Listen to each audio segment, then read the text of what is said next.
Okay,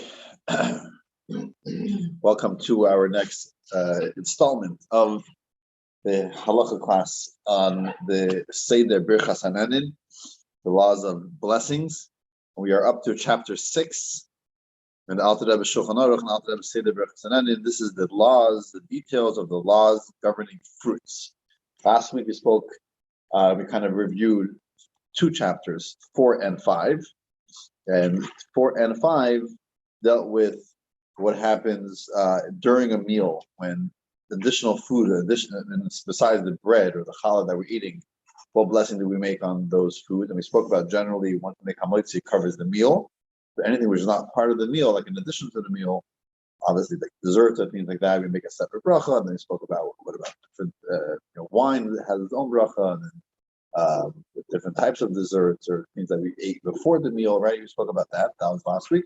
Also, in chapter 5, we spoke about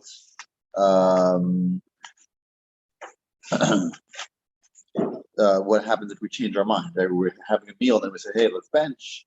And then we say, you know what, let me eat something more. Right? I want to continue the meal. So we said the difference between eating and drinking. And the maskana was that ultimately, even for eating, we consider it a hefsek, and therefore we have to make a new blessing if we want to drink. But if we eat, because there's a dispute, better not to eat anything at all, unless you made a real hardcore, like you actually lifted the cup and say, hey, let's bench. Then you have to rewash and make a new blessing, right? And kind of continue your meal if you want to do so. So that was in last week's discussion, and we ended off talking about like how long, like what about time? Is that an interruption, right? So as long as the food is slow digesting, we said there hasn't. Then you could continue. So if you're really satiated, it might be a long time. If you weren't so satiated, we said up to 72 minutes. Within 72 minutes, you could still continue eating, or you could bench. If it's 72 minutes have passed, then that itself is like a hefsek, it breaks up your meal, and therefore you're not able to continue eating without a bracha, and you also cannot bench because you already, the food is already digested. Okay, so that was last week's discussion. Tonight, we're going to start going through Perek of chapter 6, see how far we get, and we'll see if we how we can try to apply this on a practical level. So tonight we're going to discuss the bracha of ha'etz and the difference between ha'etz and ha'adama, which means the fruits of the tree and the fruits of the ground. And we know that generally, we mentioned this in the first chapter, that there's the general bracha, everything comes from God's word, right? And that applies to all foods, right? And that applies to anything that doesn't have a specialty. So all the foods that have a specialty, the Chachamim said, their sages told us that in addition, that instead of saying the general blessing of Shahakol, we're going to designate a special bracha for this category of food. So, for example, grain, bread, which is very satiating. Oh, we gave a separate bracha, mezainis or hamotzi. Wine, which is very special, very important. We make kiddush over wine, has a special blessing, right?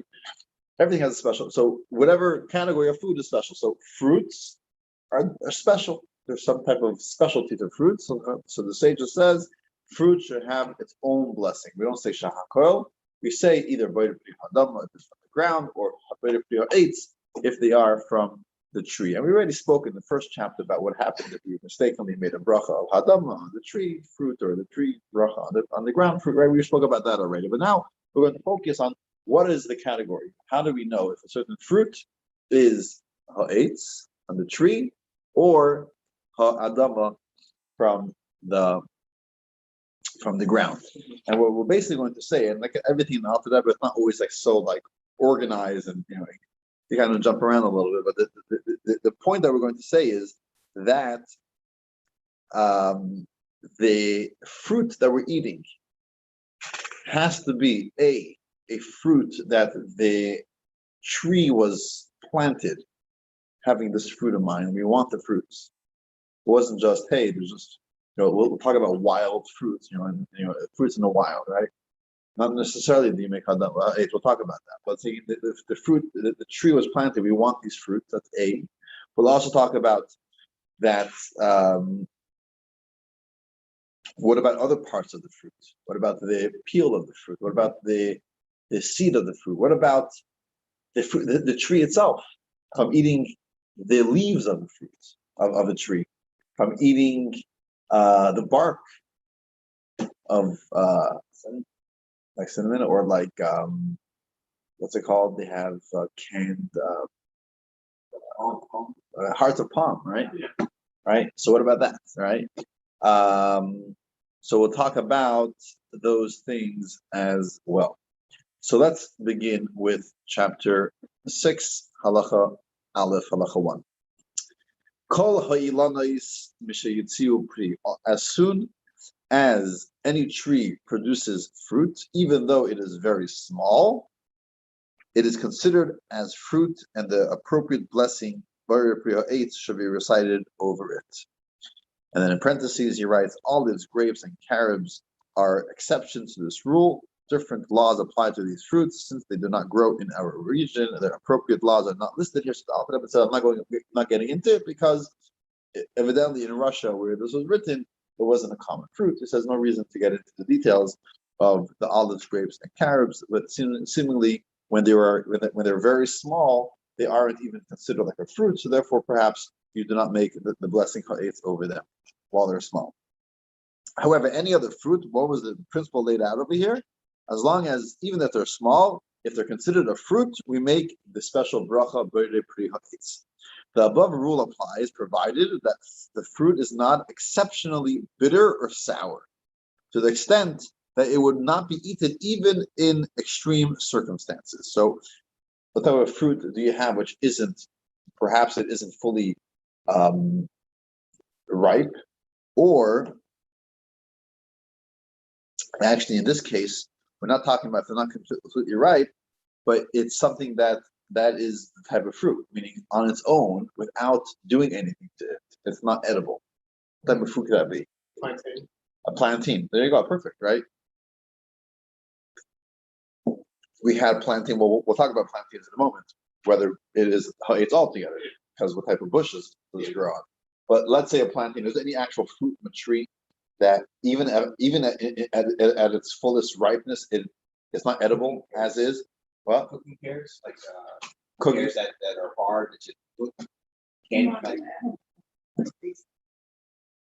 Oh, they're so hard. So it seems like in this halacha we're talking about fruits that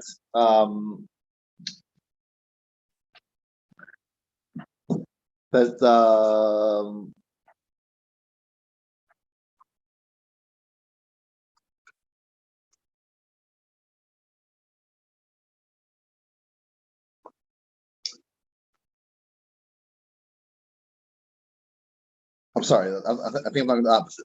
In this halacha, it's talking about fruits that will be edible on its own. If you let it sit on the tree for long enough, it would. Oh, Abram's here. Hey, hello. You just joined? Because I was looking. Yeah. Oh, look at that. Abram's here. Perfect. Okay, we're talking about fruit of the tree, different types of fruit of the tree. So in the end of Halacha Aleph, we're in chapter 6, and Halacha Beis, we talk about two different types of fruit of the tree that isn't edible as is. In Halacha Aleph, we're talking about fruit, but if you let it ripen on its own, it will be edible. It will be edible, right? So,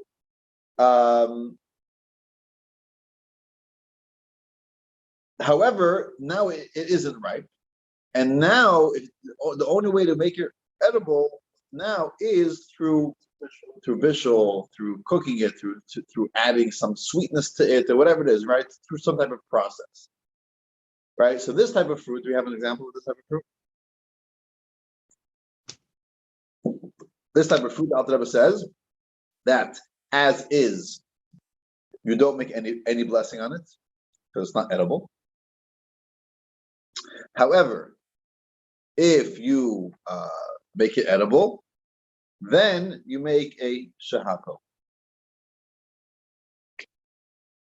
Okay, you make a shahako. You don't make ha'etz because as is, it's not really a fruit. It's not really edible. So if you do make it edible, you make a shahako. Meaning this is not the normal way of eating this fruit. The normal way of eating this fruit would be to wait till it ripens. Because I'm not waiting until it ripens. I'm eating it earlier on, and I'm just manually, getting, changing its natural course, and I'm eating it now. So I make a shahako. Trying to think of an example. Well, a pickling cucumber, I think they get them when they're really small and not usually edible. So you're saying I take a cucumber before they're edible. Again, cucumbers are hadama either way. But okay, that's the idea, right? You take a fruit before it's edible, and now I pickle it, and now it's edible. So I made it edible before it would on its own become edible. So then I make a shahako. Again, cucumbers, I'm not sure this applies to because it's a fruit of the ground. I don't know why I think it's like a pear. It's like a jarring pear. Usually cook the pear. It's a different type of pear that's really hard. Is it edible before? No, you can never ripen it. It always. So that'll be the next kind. But here we're talking about on its own. Let's say I take a pear. I'm not sure if this is that right. Let's say I take a pear that on its own, if I wait another few weeks, it'll be a beautiful juicy pear. But right now it's still very hard. I can't really eat it. No one really eats it the way it is now. But it's an unripened fruit, right? And even aidei chak, which is even in a extreme circumstance, I still won't eat it as is. It's just not edible. Now I'm making it edible, so now I make a shahako.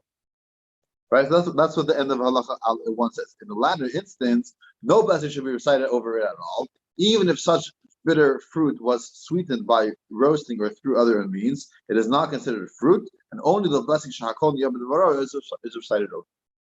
Right? So that is category number 1. Halacha 2 talks about category number 2. Similarly, no blessing is recited over bitter almonds, bitter almonds where they are large and not fit to eat, even in extreme circumstances. Nevertheless, if they have been sweetened by roasting or through another means, the blessing Baruch 8 is recited over them. So here we're talking about a case where on its own, I'm not sure how almonds are. Are almonds always roasted, right? Could we eat almonds raw or roasted? Yeah. So maybe there are certain type of almonds. Either there are certain type of almonds. No, you can get raw almonds too. No, I'm saying raw almonds, are they edible? Yes. Okay, so we're talking about, it seems like, here we're talking about the bitter almond. So maybe there's a certain type of almonds that naturally are bitter. Maybe it's a different type of almond, or perhaps we'll see sometimes the norm has changed. Like sometimes certain fruits that back in the day it was never eaten raw, today we eat it raw. So that might also be, I'm not sure if maybe almonds were just never eaten earlier on. It's just a later thing. But more likely it's talking about certain types of almonds. That these types of almonds are very, very bitter naturally, and no matter how long, you could be on the tree for who knows how long, they never ripen really. And the only way of eating them is through the process of sweetening them, right? So then, before I sweeten them, also we don't make any blessing because any food, and this is not just fruit, any food that cannot be eaten as is, and it's never been eaten as is. If I do eat it as is, I don't make a blessing. Because this is not a normal type of eating. I don't usually eat food that most people don't consider edible. Like bark on the tree. You had right. Any food that isn't edible and I'm eating it, if I eat, God forbid, raw chicken, right? Don't eat raw chicken. It's probably dangerous to eat raw chicken, right? So if I do eat raw chicken, I don't make a blessing. Right? Which by the way comes into the question about eating sushi. or smoked, cold smoked. Well, again, if it's a norm, truth is, once it becomes a norm, then it's a norm. The whole reason why you don't make a blessing because it isn't the norm. People don't eat unedible food. Usually, things that are raw in these categories: raw fish, raw meat, or certain vegetables when they're raw, or fruit that people don't eat. Raw potatoes, people don't eat raw whatever, beans. But if you do, meaning if this becomes the norm, then it becomes the norm. So now you should make a blessing, right? But either way, so talking about these almonds as an example, or any other fruit that, like you said, plantains. But I think again that's not a good example because they're not necessarily a fruit, but of the tree. But if there's any other fruit of the tree which on its own never is edible, and it's only edible through process, then before I process it, it is shahakro because it's unedible. But once I make it edible, now I make ha'etz. I don't make a shahakro, right? You understand the difference? Category number one are fruit on its own, they will ripen. And therefore, if I'm just taking it in the middle of the process of its natural ripening, and I am making it edible, so this already, I kind of changed its status, right? The status as a fruit is to wait the time to become ripe. And I am saying, no, I want to eat it earlier. So eating earlier is not the fruit. This is not the regular way of eating this fruit because I'm taking it out of its regular course. So now I make only a shahako.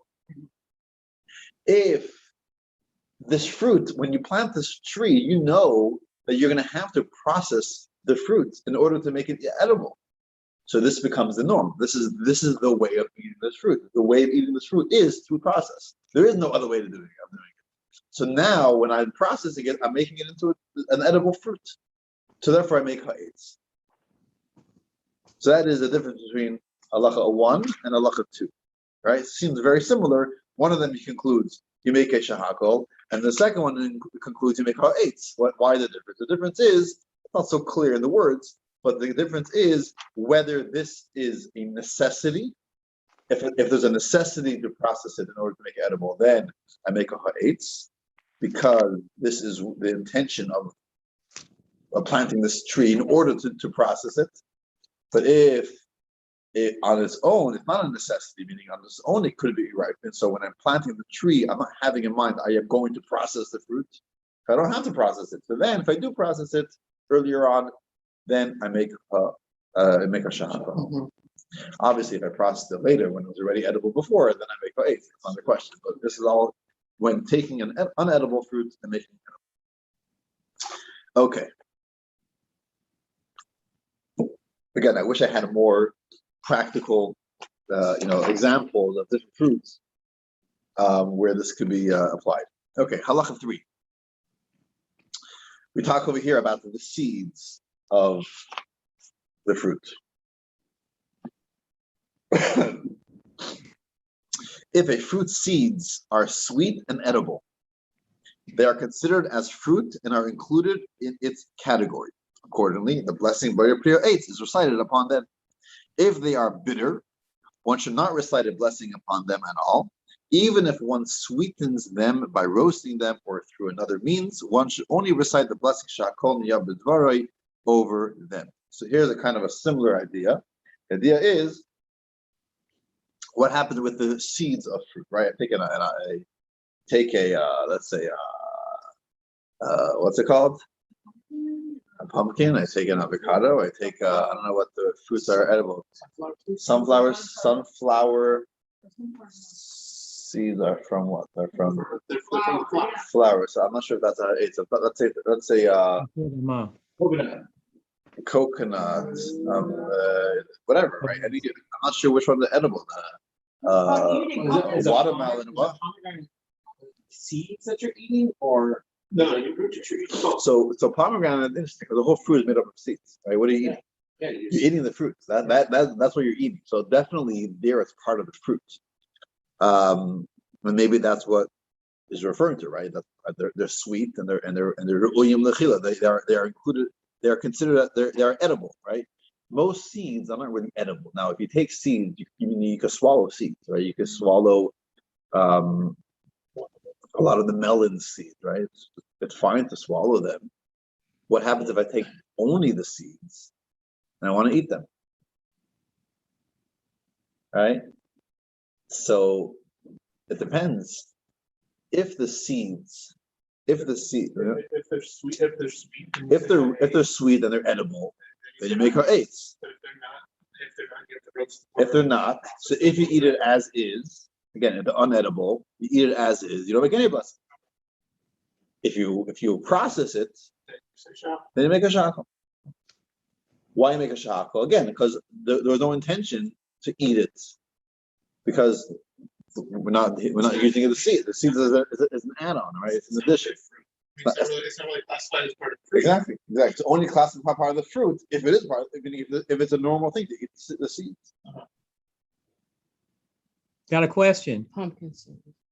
Yeah. In Breshit, it said that you're not supposed to eat any fruit without the seed in it. It should have its own seed in it. So what about eating these hybrids? I'm not sure if that what Breshit is referring to. From my understanding, maybe I'm not sure what you're referring to. I think there is talking about not to mix kilayim, not this. Meaning, we're not talking about actually eating the seed. We're talking about planting two seeds together and making like you said, a hybrid type of fruit. That's a kilayim, right? We're not talking about eating two seeds together. We're talking about planting two seeds of two fruits and making one tree. Yeah, does that make sense? So why would you eat it then? Well, No, I'm talking about eating a fruit. I had a watermelon. I want to eat the watermelon fruits. Yeah, seeds. mhm. I'm eating the seed of the fruit. I'm not planting the seed of the fruit. You know, my mother used to tell me that if you eat a lot of watermelon seeds, watermelon's going to grow in your stomach.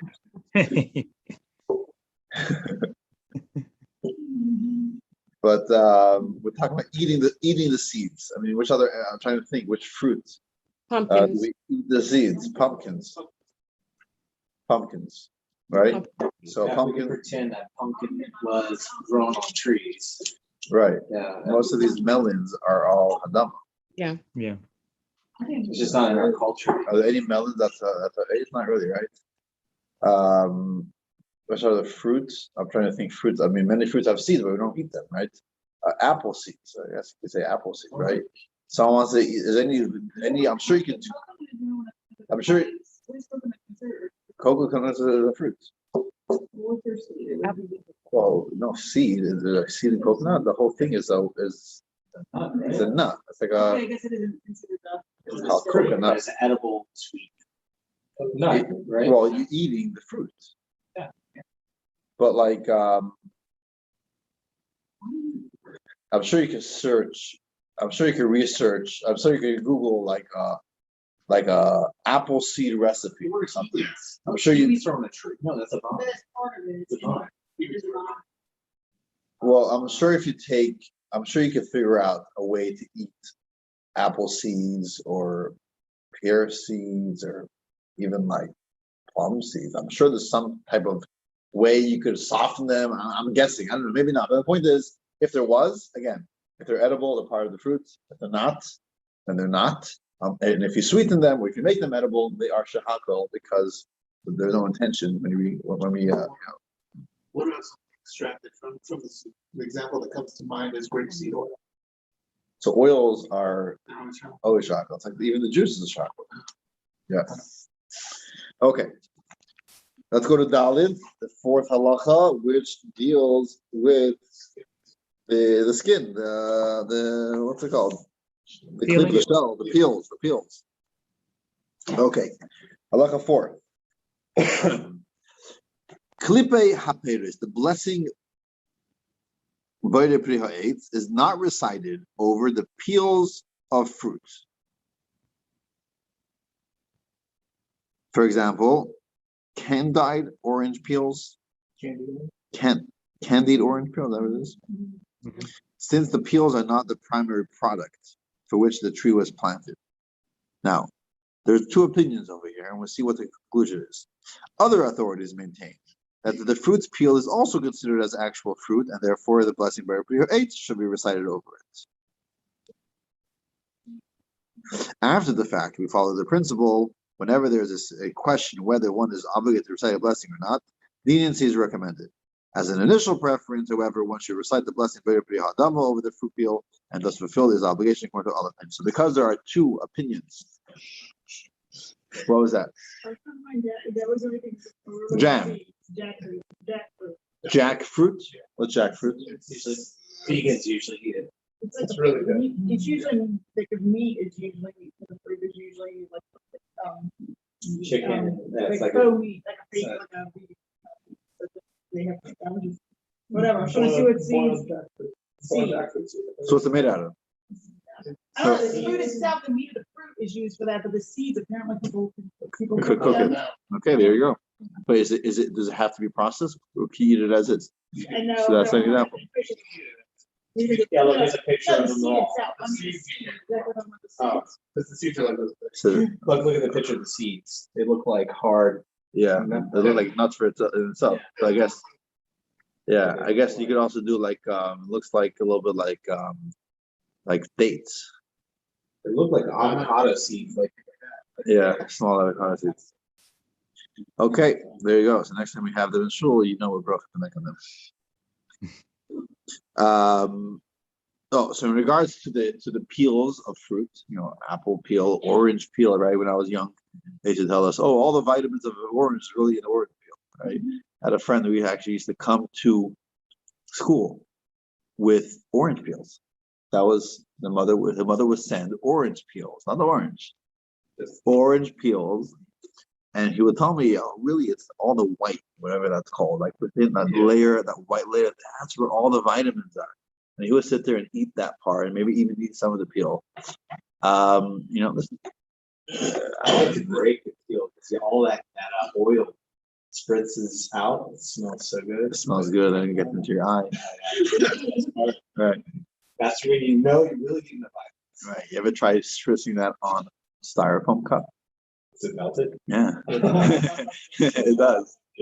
How did I know that once? Because I once had, I was like either cutting up or whatever, eating an orange. Like my hands were all full of with the acid of the orange. And then I went to pick up a styrofoam cup, and I literally went into the cup, like it almost like made a hole in it. Wow. Well, I obviously had a lot of acid on my, and then it gets all dirty and disgusting because you get some styrofoam, melt the styrofoam on your hands. I have a secret power. Well, it probably doesn't last very long. It's probably like if you just you have it all that juice on your hand. But either way, the point is that what happens if you want to eat the fruit of the peel of the fruit? It can be oranges. It can be any peel, right? You peel the fruit, and you want to eat the peel. Now, if you eat the peel with the fruit, obviously it's not a question. If you eat the seed with the fruit, obviously it's not a question, because eating an apple with the peel is obviously you make there's no question about that. The question is, I peeled an apple, and now I want to eat the apple peels. I peeled an orange. I want to eat the orange peels. Right? What's going to happen if you eat the orange peel? Nothing. You'll survive. You'll live. Right? So what bracha do we make on this? So there are two opinions over here.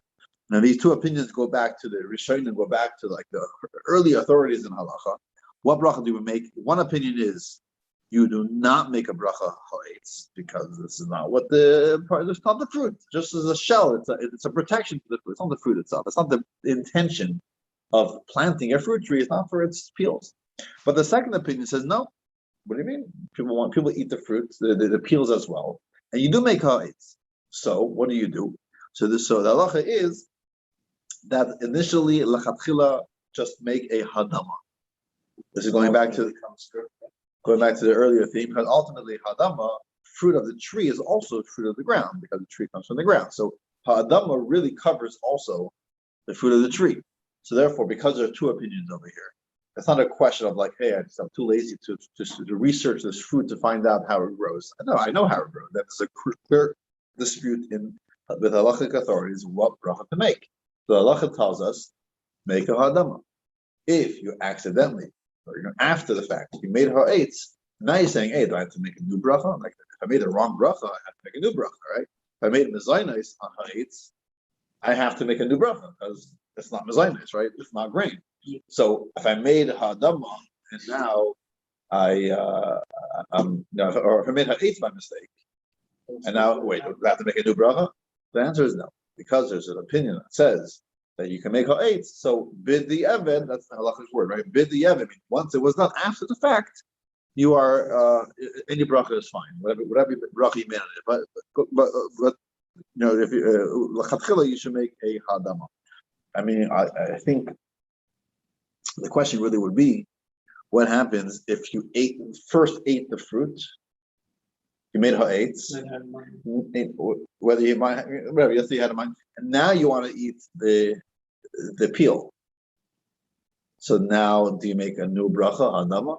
So I'm assuming not, right? Ha'etz, b'diavad works, right? So if I ate the apple, now I want to separately eat the peels of the apple, so I don't make a separate bracha because b'diavad ha'etz already works. Right, but if there's a pile of apple skins in the kitchen, and you just want to take that as a snack, Right. That would be good. That will be then you make ha'etz, right? I'm trying to think what other peels of fruit are something that some people eat. I mean, obviously nuts, people don't eat the peel; they're kind of hard. It's like a disaster orange. Right, Great, but right. that's one thing I can think of. I mean, I guess some citrus fruits people might want to eat. Apples are really. They have what are those small little fruits? I think they have them here in New Orleans. It's not an orange, but it's like a tiny Kumquat. Kiwi or kumquat? Kumquat. yeah. So the first time I was here, first time I was introduced to them, maybe 8-9 years ago, I was at someone's house, and like, yeah, here you just eat the whole thing. You don't peel it, and they're actually pretty good. Yeah, it's a very thin peel, and It's kind of a tang taste to it. yeah. So there, obviously, you're eating the fruit as well. If you're eating the fruit as well, then obviously it's not a question. Of course, you make ha'etz. So the theory will be if you're eating only the peel, that's really the question. Okay. Halacha 5.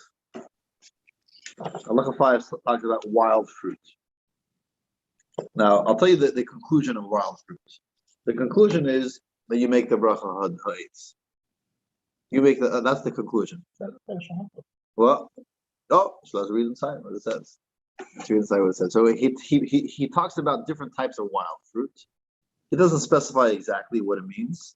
This, the more special ones, or they're not as special ones. But let's see what he says, and then either way, the halacha is the same. But we see here again, there are two opinions. There are two opinions, and there are also two different types of wild fruits. So he kind of goes into it. Halacha 5. In contrast, inferior fruits grow wildly in forests, for example, small apples and small pears, are not categorized as fruit, even though they are fit to be eaten. Therefore, the blessing shahakol niyabed baray should be recited over them, whether they are eaten fresh or cooked. So evidently, he gives an example of small apples and small pears. I guess those are considered like wild fruit that are not planted. There's no intention. No human planted them. How do wild fruit come about? Do we know? By animals. So by animals, it just happen to be. They force dead droppings, or they bury it with winter. Yeah. I was in Postville, Iowa for a summer. And over there, like in all of Iowa, like the whole Iowa is full of cornfields. Like corn, evidently the soil in Iowa is very fertile, but like for some reason corn specifically. I mean, it was literally like you drive down an hour, 2 hours down the highway, all you see is like large stalks of corn. That's like the thing. They say that it's fertile specifically for corn. Sometimes one of the people in the city, like not a farmer, not like just living in the city Postville, says that one day a corn stalk, whatever, started growing in their yard. Evidently, someone probably just dropped kind of some corn kernels, and without anything, it's just on its own. And it grows like that, and it grew beautifully. So, like sometimes I guess you just drop something, whatever, it just gets there. But the point is, there was no intention with planting these trees. So, according to the first opinion, they are not considered chashuv. They're not any like anything special. So therefore, we make only a shahakol. You're lost in the forest. You find some apples, you find some pears. This is the first opinion. You make a shahakol, whether they are fresh or cooked. By contrast, nuts that grow in forests are considered important fruits. Therefore, the blessing Bar Pir 8 should be recited over them. So he differentiates between important fruit and non-important fruit. Hmm. I mean, why are apples and pears non-important and nuts are important? I don't know, but this is what it says. So we consider the nuts more like Inferior. so Pear. pear and fruit and thing are considered inferior. They're not as important. I mean, it says here small apples and small pears. Again, I'm sure there's so many other types of wild It fruit. doesn't have the, it's like nobody has cultivated, like nobody's like, And nuts have to be but they are what they are. They're not inferior. why If they're you not. find wild nuts, or it probably just says they would. Say nothing changes. I say Nothing changes. say apples and pears usually need some type of maintenance. Yeah. You know, so if they don't have it, they're considered inferior. That's interesting. Whatever. Okay, so that's what the difference are. If it's important fruit, that I guess whatever that is, then you make ha'etz. Otherwise, you make ha'shakal. Again, this is one opinion. Similarly, according to some authorities, the blessed shakal should be recited over wild herbs that grow in the fields without being sown, since they are intrinsically inferior. Okay. So I guess if you get like dandelion leaves, Dandelion leaves. yeah, you get them at the grocery store now. But those are probably domestically grown. That's like selling water. Yeah, dandelion, those things they used to like blow all like the white thing, make a wish. Okay, so they sell it out to do what with it? People eat it? People eat it in their salads. Yeah, Really? yeah, it's a new thing now. I was, I know we're being recorded over here. I was with someone recently who come across a weed. Like, oh, this is lettuce. I'm like, really? Yeah, it's lettuce. You eat this in your salad, ever. So someone else that was with me says, yeah, you can't weed anything when this guy's around. Every time you take out a weed, it's like, hey, that's my lunch. So I guess today people eat anything, right? I actually ate a thistle once. You take all the prickly leaves off, and it's just a stalk in the middle, and it's like celery. All right. Okay. Interesting. I remember the first time I think I was in camp or somewhere where they put like a leaf in my soup. I'm like, why is a leaf in my soup? Bay leaf, whatever it was. Anyway, so but here's the punchline, right? So here's what we do, like in practice. Nevertheless, the Arizal was accustomed to recite the blessing B'rei Pri Adama on all produce that grow from the earth, and B'rei Pri Ha'etz on all fruits that grow on trees, even if they were on an inferior kind, such as herbs and the like. So interesting. Generally, we don't mix Kabbalah and halacha, right? Like Kabbalah has sometimes something unique into the Kabbalists, and we keep it for Kabbalah. But over here, the Alter Rebbe quotes what the Arizal was obviously a Kabbalist, right? And he writes that, or he himself would make a bracha ha'etz or hadama even on wild inferior fruits. He would also make hadama or ha'etz, whatever the category was. And the Shulchan Aruch quotes him, and over here as well, we quote him, and this is what he said. So it's interesting. The Shulchan Aruch doesn't say that this is what we should do, right? The Shulchan Aruch said the halacha is you make a shahakal on the inferior fruits and ha'etz on the important fruits. But we just let you know, by the way, the Arizal would always make ha'etz or hadama, no matter on the fruit. So those who follow the Arizal know that this is something that they should be following. If someone made a shahakal, that's also fine, meaning either one is fine, because ultimately the halacha says shahakal, but we have from Kabbalah, which is again not so common, but every once in a while they'll throw in something from Kabbalah, which is important, that even it's important for everyone to know that this is also is there as well. So obviously we like to follow what Arizal says. So we would make, if you're stuck in the woods at any time and you do come across some small wild pears or apples, you can make ha'etz over them. Okay. Halacha 6. Here we start getting into the category. What exactly is considered a tree, which means the fruit of this tree is ha'etz, and what is considered, I guess, a little bush, or not a bush, a plant that you make, which is considered fruit of the ground, and of the earth, and you make a hadama. So really, it's kind of, there's two signs. There are two simonim. A simon in English, in Hebrew is a sign. There are two simonim to know whether it is a fruit of the tree or a fruit of the ground. In Halacha 6, it talks about the type of tree. What type of tree is it? And in Halacha 7, I believe, it talks about how the fruit is growing from this tree. And again, we'll try to see, maybe you can help me out, try to see some of the fruits that we know about, figure out what type of tree they grow on and how they grow on the tree. So let's start with Halacha 6. And again, we see here 3 opinions. Okay, so you got to keep this in mind. Now, the reason why I'm mentioning all 3 opinions because it's important to know, because there are 3 opinions, 3 different types of fruits of trees. So now there's always the lechatchila and the b'diavad, which means initially what bracha should you make on this type of fruit, and if after the fact, if you made another blessing, do you have to say the blessing over again, right? So that's why it's important to know the 3 opinions, because if at least one opinion, has this with this bracha, so you know what to do after the fact. That's why it's important to know all 3 opinions. Okay, so let's start with Halacha 6. With regard to low bushes, for example, types of brambles and the like.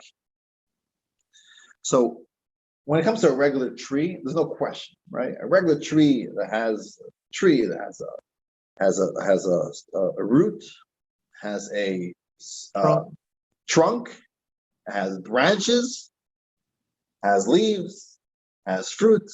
There's no question about that, right? So most of your fruit, your apples and your oranges, no question, of course, they are heights. The question really is about type of bushes, plants where it's somewhat in between, right? Is it a tree? Is it not a tree? What makes it a tree, right? Berries, a lot of berries, exactly. We'll talk about berries over here. Some other smaller bushes, yeah. I heard one way to distinguish between a ho'etz and ho'adamah in a bush is if it can be burned. In other words, like all wood is considered ho'etz. And if it doesn't, like a banana, that's ho'adamah. Because in other words, it can't be burned. The trunk. That's an interesting definition. Talking from a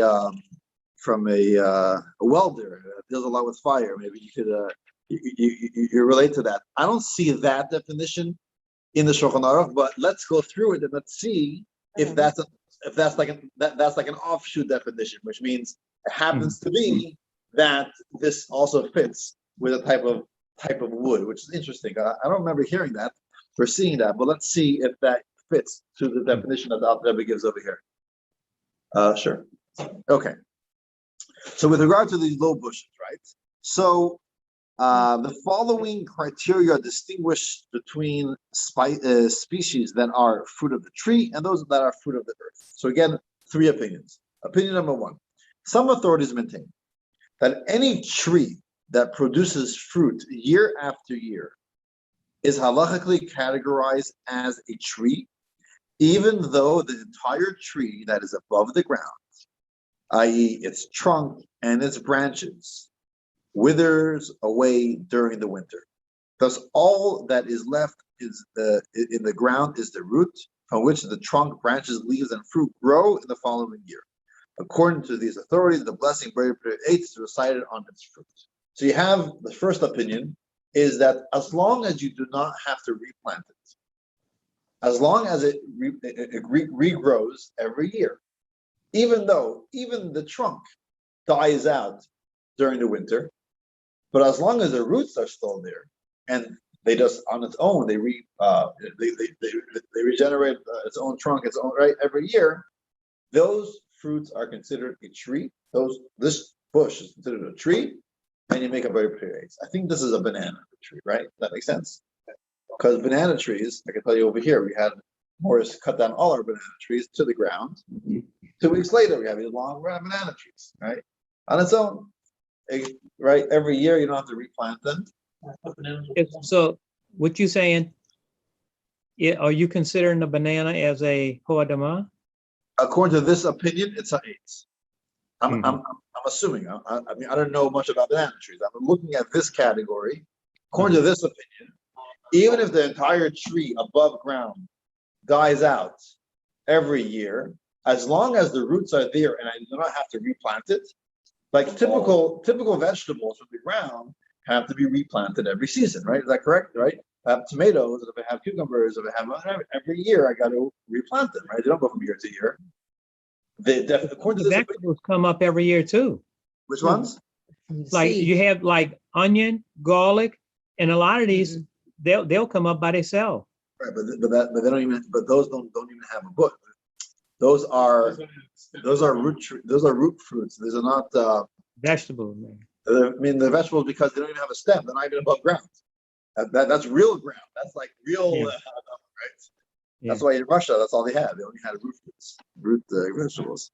It's so cold. It's the only thing that lasted. Okay, so this is one opinion.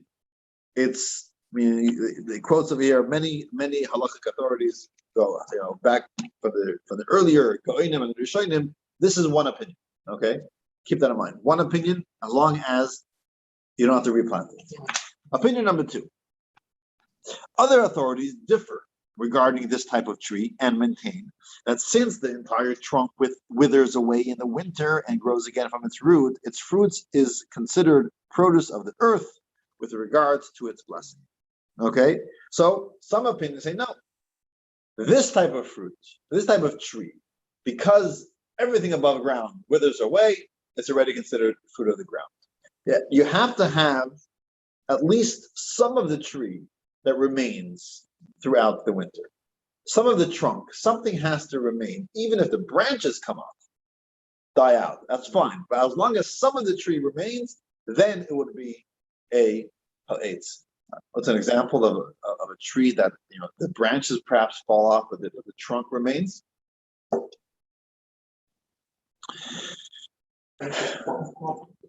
Let's go to the third opinion. Maybe the fig, because Saying it's just a leaves, they're all big. the edge, but it's not. Just looks like little twigs. Avram, you have an example of a fruit, or a tree, or a bush that the trunk remains, but the branches not necessarily remain. No, not right off. Let's go to the third opinion. Still, other authorities maintain that even if the trunk remains standing throughout the winter and only the branches wither then and grow again in summer from their trunk, bringing forth leaves and fruit, its fruits are not sufficiently important to warrant the blessing by the pre-ha'etz. So basically, the third opinion says something interesting. The third opinion says like this. It kind of goes into the reasoning. The third opinion is, or at least it mentions here the reasoning. The whole idea of Boyer Pri Ha'etz, why do we say a special blessing? What, right? Like we said, all fruits are fruit of the ground. But no, the Chachamim said that there's a specialty to fruit of the tree over, or in addition to the fruit of the ground. So we're giving you a separate blessing. So they say, when is it really important? When is it really chashuv? When is it really something special? Fruit of the tree is only if the tree that's a tree all year round. Meaning it's not just the trunk; even the branches remain all year round. As long as even the branches are falling, withering away, then you do not make the special blessing. Okay, so these are the three opinions. Okay, so what do we do? So what's the halacha?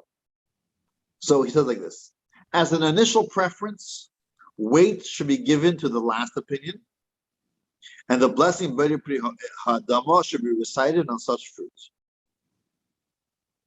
So what do we say? The halacha is that we make ha'etz only on fruit of a tree that the entire tree remains, including the branches.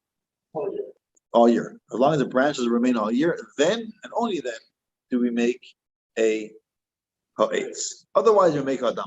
We're not done yet. However, if one recited the blessing even on the fruit of a tree whose entire trunk and branches wither in the winter, leaving only the root, one is considered to have fulfilled his obligation after the fact. Okay, so b'di'evet, even on a banana tree, if you made ha'etz, it's fine. Okay, so the two extremes. So lechatchila, initially, you want to know which blessing to make. So even on so ha'etz is only said on trees that the entire tree remains. But even if only the branches don't remain, you make ha'adama. And of course you make ha'adama on bananas. Of course you make ha'adama, right? Because the tree doesn't remain. If accidentally we made ha'etz, then even on the banana tree where nothing remains, you're okay. If you make ha'etz on something that even the root is it withers away every winter, like regular vegetables, then you do have to make a new blessing. You have to make ha'adama, right? So this is the first sign. The first siman is the tree itself. So we know the three opinions, and the halacha is that we only make ha'etz on full trees that remain, the whole tree remains. Otherwise, you make ha'adama. For the Evid, we know it's okay to make ha'etz as long as you don't have to replant. It's one of three. Right. Not opinions, but one of three signs. No, there's two signs. Two signs. The tree itself and how the fruit grow. So the tree itself, there are three opinions of what the tree is, and that's the halacha. Now, in halacha 7, we go to how the fruit grows.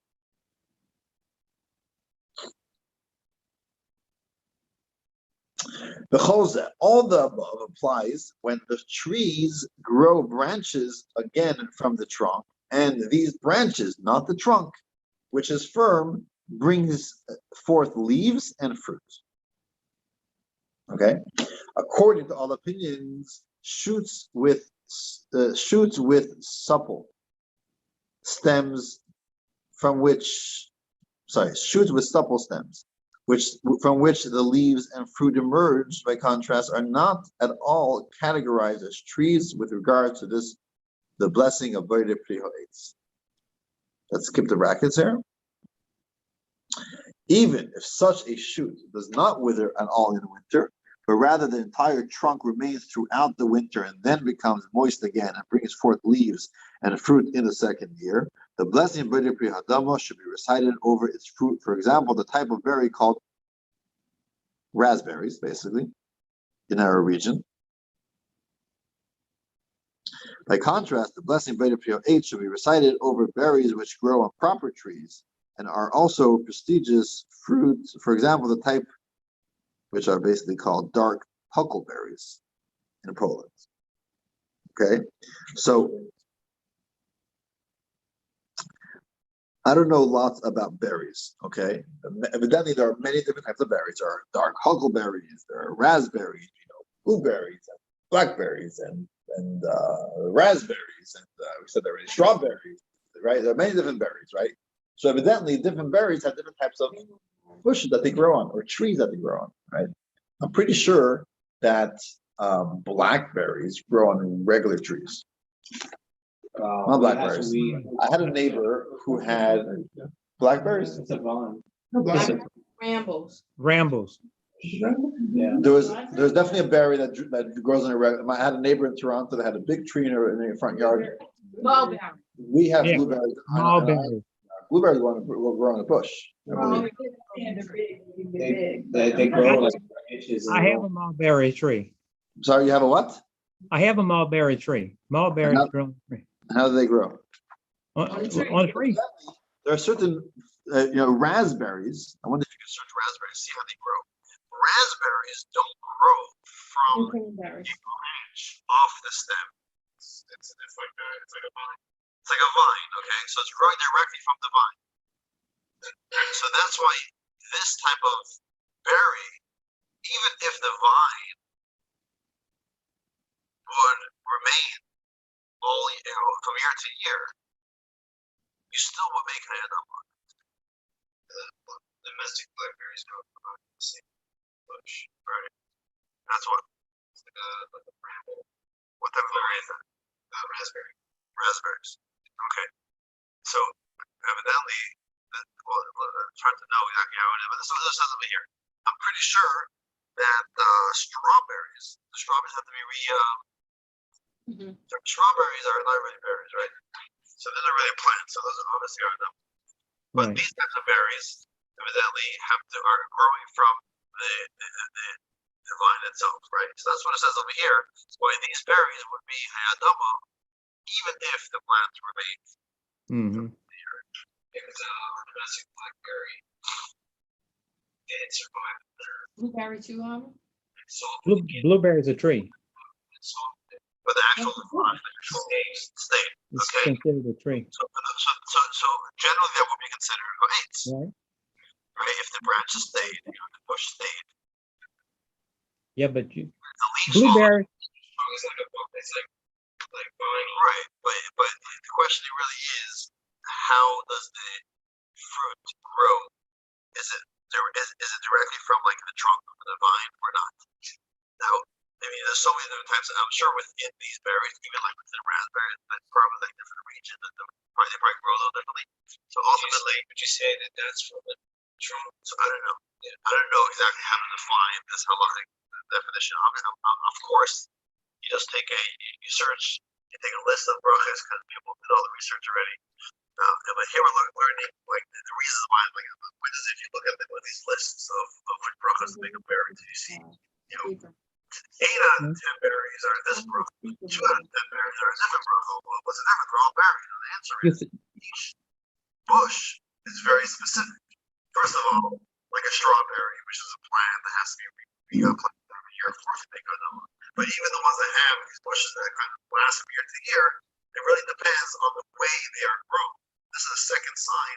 Certain fruits that are not grown directly from the vine, directly from the trunk, they would also be considered a your hana. speaker is going out. The speaker's kind of going out. Can you hear me now? I can hear you, but it's kind of funny sounding. Yeah. Okay. It does seem blackberry and raspberry. You hear me now? No, I can. Yes. Yes. Blueberry is considered a tree, right? Blueberries are considered a tree, I believe so. Yeah, I think we grew up in Toronto with a blueberry bush in front of our house, Mhm. and it never died out. It was always there, exactly the same, winter and summer. And if you think about it, you could take a blueberry bush and it'll burn. It's like wood. Really? Oh, so Yeah. so it fits to your category. Yeah, yeah. Yeah, interesting. Yeah, yeah, it definitely feels. It looked like a regular tree. It looked like a regular Like a bush. banana. You can't burn a banana bush. I mean, Right. you know, Oh, Yeah. cherry. Right, interesting. Cherries yeah, are cherry tree, you could burn that. Yeah, that's right? interesting. No? Cherries are berry. Even a grapevine, you can burn a dried grapevine. Really? It's like wood, yeah. That's similar to that. Grapevine is Now, like wood, and grapes that's what they- are grapes are obviously Yeah, Sarah Kyle was just saying it. yeah. Grapes are obviously ha'etz. Now, grapes, I guess, don't grow directly on. I mean, the vine is probably like a little offshoot where they're growing off. I'm assuming so. But the vine itself, when it's dried, you can burn it. Right. See, It's like wood. those categories, I guess, are pretty accurate. Cranberries. What are they growing? You tell me. I don't know. I think most berries grow on the tree. I mean, most berries are ha'etz. There's a few exceptions to the rule, but generally, berries are considered ha'etz. Yeah. Except for blackberries. You said blackberries are not ha'etz. Right. I Blackberries don't know. wouldn't. So far we know raspberries. Like That's strawberries, maybe raspberries. Strawberries for sure not ha'etz. That's not a No, question. that's not the mud, yeah. I'm not sure about blackberries. I think blackberries are ha'etz, no? I don't think so. By the way, blackberries, it's really questionable eating blackberries today because blackberries are infested with Oh, bugs. It's very difficult to check them properly. So and Generally- raspberries too. generally, most hashkachas don't allow like their restaurants or anything like that to even serve blackberries. Right? You say? Yeah. Unless they're pure like that. Right. Elderberry grows on trees. Elderberry. Yeah.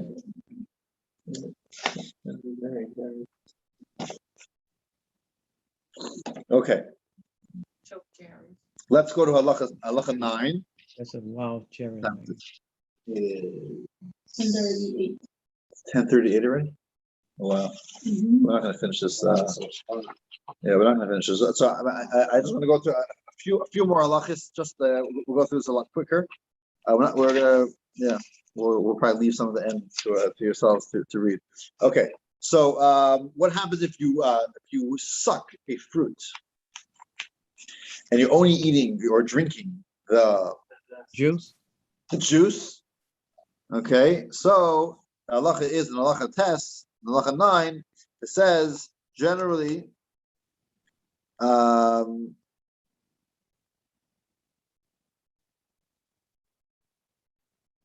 you make a shahako.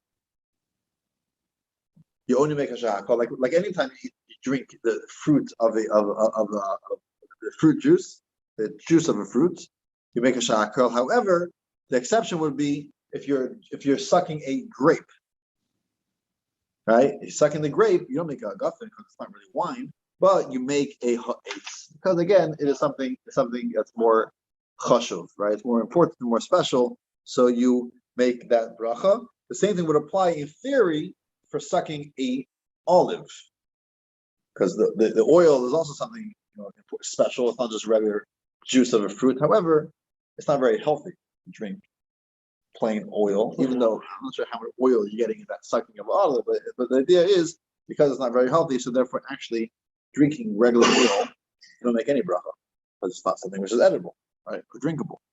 So you do not make a bracha at all. Halacha Yud, halacha 10, deals with what about eating or fruit? Does it make a difference if I cook the fruit or if they're raw?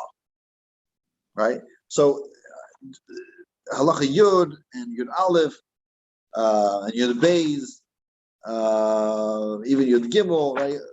A big chunk of this chapter deals with this this halacha of what happens if I eat these fruit. What is the regular way of eating these fruits or vegetables, right?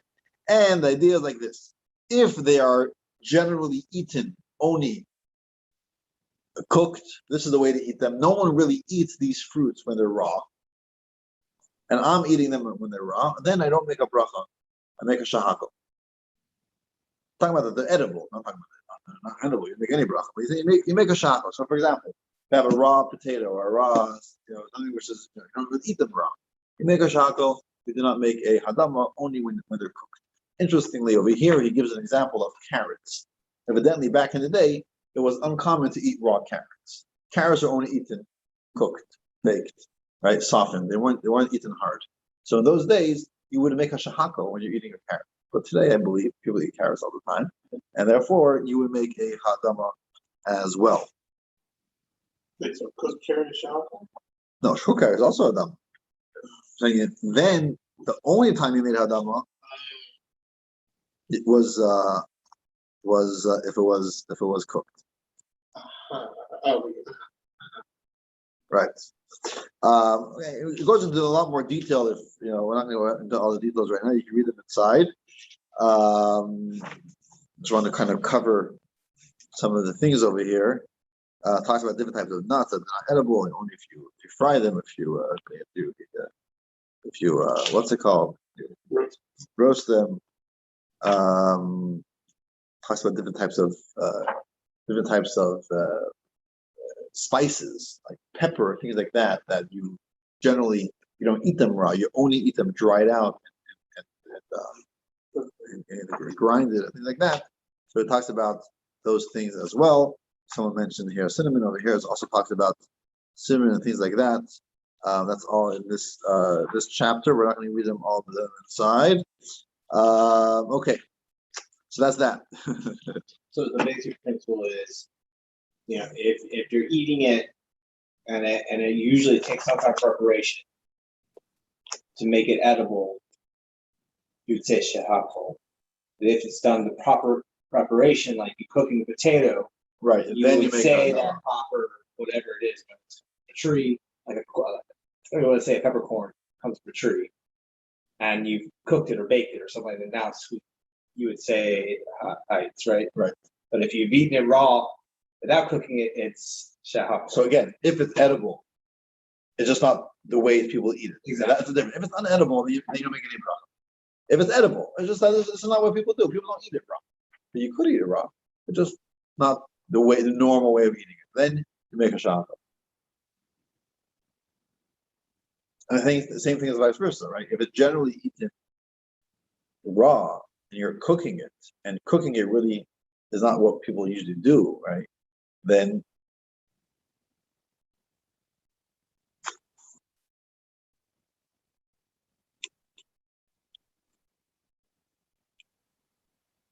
then you make a shahako when it's cooked, right? Meaning, if cooking it makes it taste worse, and it's not common, right? I'm not sure what that will be. Usually, everyone eats it raw. And I want to cook it, but cooking it takes away its taste. An example, actually, that's brought here is actually onion. That's exactly. Because onion, we cook onion all the time, but when you cook onion, it changes its taste, right? An onion, a raw onion, has a taste. You cook it, you fry it, it gets sweet, right? So a fried onion actually is shahako. So a raw onion, if you have an onion, you're eating just a raw onion, or you have it in a salad, right? Onion is a hadama. But when you fry the onion, now it's shahako. So you change the taste. And it's common to eat a raw onion. Like you can eat an onion without Why would cooking it. that apply to like a potato? Because would you be able to say that it changes the taste when But you can't eat it raw? Oh, that's right. if you're able to eat it raw, here an onion you can eat it raw and you can eat a thing. But most people, meaning it's common to eat it raw, and when you cook it, it changes its taste. So again, there's many, many details, but that is the gist of chapter 6. Okay. Let me Thanks. just stop the recording over here. How do I do that? Have you ever seen let me set So what about sugar cane? Oh, sugarcane is shahako. It actually mentions in here as well. Sugarcane is shahako.